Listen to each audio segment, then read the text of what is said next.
hay que leer lo que decían los radicales ingleses para no conceder el voto a las mujeres. Decían, pero si es que va a ser imposible porque no van a callar, se va a convertir en un gallinero el Parlamento. Si es que si solo piensan en los vestidos y en empolvarse es que les parecíamos absolutamente inferiores. Ellas también se lo creían a sí mismas, menos esta minoría de sufragistas que luchaban por el voto. Una mujer tan potente como Florence Nightingale, una de las grandes mujeres inglesas del 19, estuvo en contra del voto femenino siempre. Ella no paraba de meter la nariz en política, de dar discursos, de estar en la esfera pública. Y John Stuart Mill trataba de convencerle, de decirle, Nightingale, tienes que apoyar el voto femenino, porque somos muy pocos los que lo defendemos. Y decía, no, las mujeres no servimos para la política, no estamos hechas para la política, lo haréis mejor los hombres, basta que una minoría de hombres ilustrados legisle para nosotras. Según todos los testimonios, nos veían como monos. Entonces les parecía que era profundamente irracional llevar monos al Parlamento. Bueno, luego ellos lo teorizan muy bien. Yo os invitaría a repasar a todos los filósofos clásicos, al duelo de Kant, porque a Rousseau ya lo hemos pulido un poco, pero Kant es como Rousseau o peor, porque habla con menos saña. Simplemente dice cosas como las mujeres no es que sean inmorales, como piensa Rousseau, porque Rousseau pensaba que éramos inmorales y por tanto no lo podemos, ahora no sé cómo íbamos a educar a los ciudadanos siendo inmorales, pero eso sí. Kant simplemente dice, no, no es que sean inmorales, es que son amorales, no tienen capacidad para la vida moral. Ellas solo se dejan llevar por sus sentimientos. ¿Cómo una mujer va a entrar en política? Lo único que va a hacer es colocar a sus hijos corriendo. A las mujeres nos domina la pasión por nuestros hijos y nuestro marido, o nuestras amistades. Somos amorales porque no sabemos razonar de forma imparcial, como requiere el bien común, el interés general. Vivimos sujetas a nuestras pasiones. Bueno, y esto es casi hablar bien de las mujeres. Me gustaría detenerme en Freud, pero bueno, vamos a dejar el siglo XIX. En el siglo XIX, entonces, el gran esfuerzo del feminismo, ¿cuál va a ser? Redefinir lo que es una mujer como una persona, porque estábamos redefinidas como seres por naturaleza inferiores a los hombres.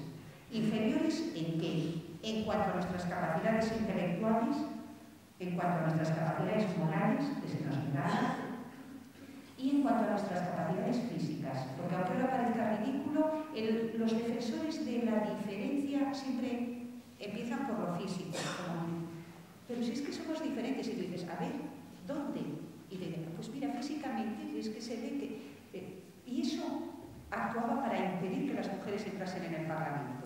Siempre. O sea que eso de que la diferencia física es inocua, nunca es inocuo. Cada vez que una sociedad diferencia algo es para algo, con un fin. No se, como se dice, no se nos divide a las personas por el criterio de la altura. Estamos los bajos y los altos. ¿No? ¿Por qué? Pues porque no nos ha dado por ahí, por generar ninguna desigualdad en función de la estatura, sino se ha dado por generarla en función del color de la piel. Nos podía haber dado por la estatura, exactamente igual. Bueno, exactamente igual no, nada de esto. Pero el sexo es igual. Si marcamos la diferencia sexual es con algún fin, con el de colocar a unos en un sitio y a otros en otro. Y eso nunca será igualitario, jamás. Bueno, quiero decir, pero tal vez salga en el debate, porque que también había un discurso sobre la excelencia en esta época. O sea, el discurso siempre es de la diferencia, pero había también un doble discurso, que era el discurso sobre la excelencia de las mujeres.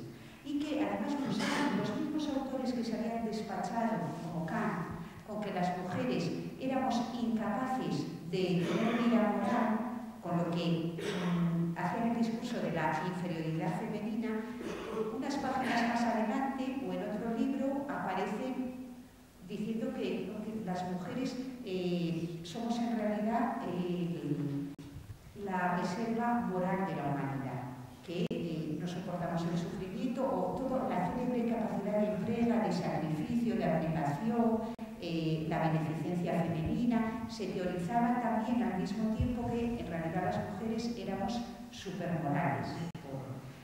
El discurso de la excelencia y el de la inferioridad se mezclaban de forma que hacían una amalgama incapaz de entenderse bien y que formaba parte, como diría Althusser, de esa tinta de caramel, de esa ideología que es que no permite a las mujeres comprender qué les pasaba, si en realidad somos superiores, si somos inferiores, si somos todas idénticas entre nosotras, sí que. Pero esta propia confusión ideológica lo que hacía era mantener y reproducir la desigualdad sexual. Bueno, las socialistas, las feministas socialistas y las anarquistas también, durante el siglo XIX, las anarquistas más en el siglo XX, todas van a estar de acuerdo en la necesidad de las políticas de redefinición. La política de redefinición sería, hay que redefinir lo que es una mujer. Una mujer no es ese ser que los hombres han definido en sus libros, los médicos, los biólogos, pero sin embargo luego tenían grandes diferencias en cuanto a sus políticas reivindicativas, pero todas estaban de acuerdo en las políticas de redefinición. Hay que transformar la definición social de lo que es una mujer. Una mujer no es una esposa y madre, una mujer es una persona y luego hará de su vida lo que quiera. En esto estaban de acuerdo, pero diferían en las políticas de reivindicación. Las sufragistas, como bien sabemos, reivindicaron el derecho al sufragio, se centraron en la esfera de lo político. Pensaban ingenuamente, en parte sobre todo, que a través del voto cambiarían las leyes y luego la sociedad. Las socialistas y las marxistas en general mantuvieron que el no tener derechos políticos era solo un efecto de la falta de entrada de las mujeres en el mundo de la producción, en el mundo del trabajo asalariado. Entonces, para ellas era, en primer lugar, era la autonomía económica lo que había que defender y en segundo lugar era la lucha contra el sistema capitalista, porque mantenían la teoría de que solo en una sociedad comunista las mujeres podrían emanciparse realmente. Entonces, sus políticas de reivindicación o sus luchas luego en la práctica política eran distintas. Siempre apoyaron el derecho al voto, pero lo infravaloraban, porque pensaban que la política era solo un efecto de la base real, material de la sociedad.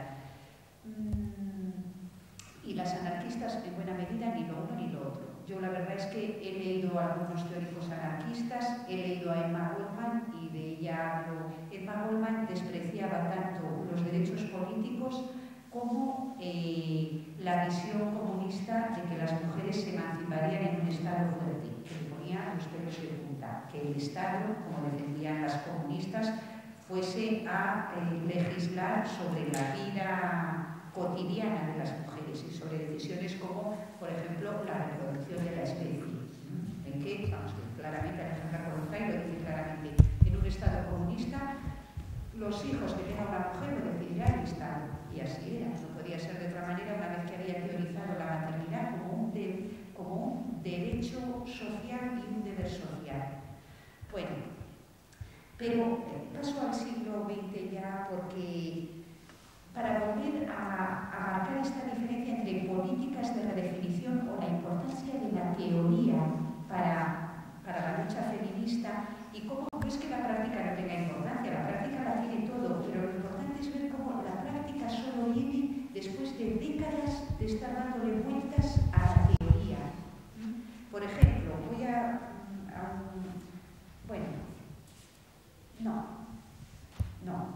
me quedo donde estaba. Las mujeres conseguimos el derecho al voto en la mayor parte de los países europeos después de la Primera Guerra Mundial. Los hombres nos decían una y otra vez, entender el feminismo es entender que llevamos más de 2 siglos de lucha y que los hombres, con toda su, cachaza, porque la tienen, nos han dicho reiteradamente, no,